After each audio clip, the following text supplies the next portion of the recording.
राजा द्रुपद की विस्तृत कहानी। बहुत समय पहले पांचाल देश में राजा पृथुसेन का राज्य था। उन्हीं के पुत्र थे द्रुपद। द्रुपद का बचपन गुरुकुल में बीता। वे एक महान आचार्य शिव भारद्वाज के आश्रम में शिक्षा प्राप्त करते थे। वहां उनका सखा था द्रोण, वही द्रोण जो आगे चलकर द्रोणाचार्य कहलाए। दोनों बालक एक दूसरे के बहुत प्रिय थे।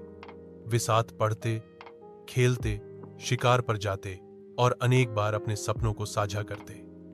उस समय द्रुपद ने द्रोण से मित्रता निभाने का वचन दिया और हौंसते हुए कहा, द्रुपद मित्र, जब मैं पांचाल का राजा बनूंगा तब अपने आधे राज्य में तुझे भी भागीदार बनाऊंगा। हम दोनों जीवन भर साथ रहेंगे। द्रोण, राजा बनकर भी तू मुझे याद करेगा, यह वचन मत भूलना। द्रुपद ने हंसकर हाथ मिलाया। द्रोण का संघर्ष। समय बीता। द्रुपद राजा बने, पर द्रोण गरीबी में जीवन बिताने लगे। उनका विवाह हुआ और पुत्र अश्वत्थामा हुआ, किंतु निर्धनता इतनी अधिक थी कि दूध तक उनके घर में उपलब्ध नहीं था। एक दिन अश्वत्थामा रो रहा था क्योंकि उसके मित्र दूध पीते थे और वह सूखी खिचड़ी खाता था। पत्नी कृपि ने द्रोण से कहा, स्वामी, क्या तुम अपने मित्र राजा द्रुपद के पास जाकर सहायता नहीं मांग सकते? वह तुम्हें भूला तो न होगा। द्रोण को यह बात ठीक लगी। उन्होंने सोचा, द्रुपद ने वचन दिया था, अब वह राजा है। यदि थोड़ी सहायता मिल जाए तो मेरे पुत्र का जीवन सुधर सकता है। अपमान। द्रोण पत्नी और पुत्र सहित पांचाल पहुंचे। महल में जाकर उन्होंने द्रुपद को अपने बचपन की बातें याद दिलाईं और कहा, द्रोण मित्र, अब तुम पांचाल नरेश हो।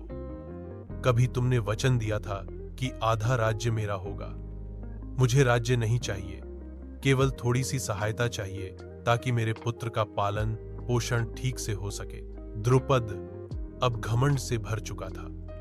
उसने व्यंग्य भरी हंसी के साथ कहा, द्रुपद, द्रोण, मित्रता समान पद वालों में होती है। मैं एक सामर्थ्यशाली राजा हूं और तुम निर्धन ब्राह्मण। हमारी मित्रता असमान थी। बचपन की बातें बचपन में ही रह जाती हैं। मैं तुम्हें भिक्षा तो दे सकता हूं, पर मित्रता और राज्य का हिस्सा नहीं। यह सुनकर द्रोण का हृदय आग की तरह जल उठा। वह अपमानित होकर वहां से लौट गए और मन में प्रतिज्ञा की, एक दिन मैं द्रुपद को नीचा दिखाकर रहूंगा। द्रोणाचार्य का प्रतिशोध। द्रोण बाद में हस्तिनापुर पहुंचे और वहां कौरव पांडवों के गुरु बने। अर्जुन उनके प्रिय शिष्य थे। शिक्षा पूर्ण होने के बाद जब शिष्यों ने गुरु दक्षिणा मांगी तब द्रोण ने कहा, द्रोण, मेरी गुरु दक्षिणा यह है कि तुम पांचाल नरेश द्रुपद को बंदी बनाकर मेरे चरणों में लाओ। कौरव पहले गए, किंतु वे हार गए।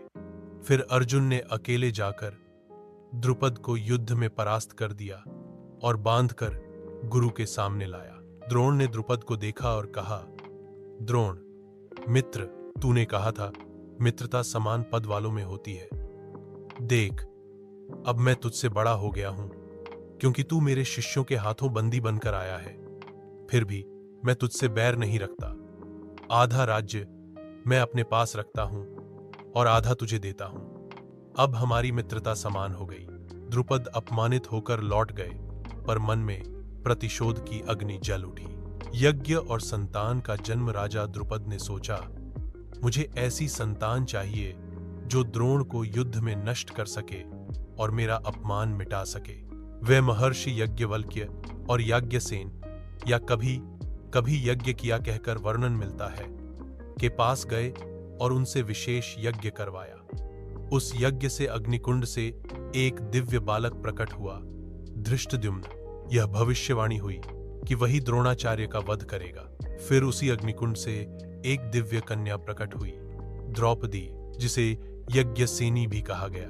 द्रौपदी का स्वरूप इतना अद्भुत था कि वह आगे चलकर पांचों पांडवों की पत्नी बनी और महाभारत युद्ध का कारण भी। परिणाम, राजा द्रुपद के अपमान और प्रतिशोध की कहानी ने महाभारत के युद्ध की नींव रखी। द्रोण और द्रुपद की शत्रुता ने शिष्यों को बांटा। धृष्टद्युम्न ने युद्ध में द्रोणाचार्य को मारा। द्रौपदी के स्वयंवर और उसके अपमान ने कुरुक्षेत्र युद्ध को जन्म दिया। इस प्रकार एक बचपन की मित्रता और अहंकार ने इतिहास की दिशा बदल दी।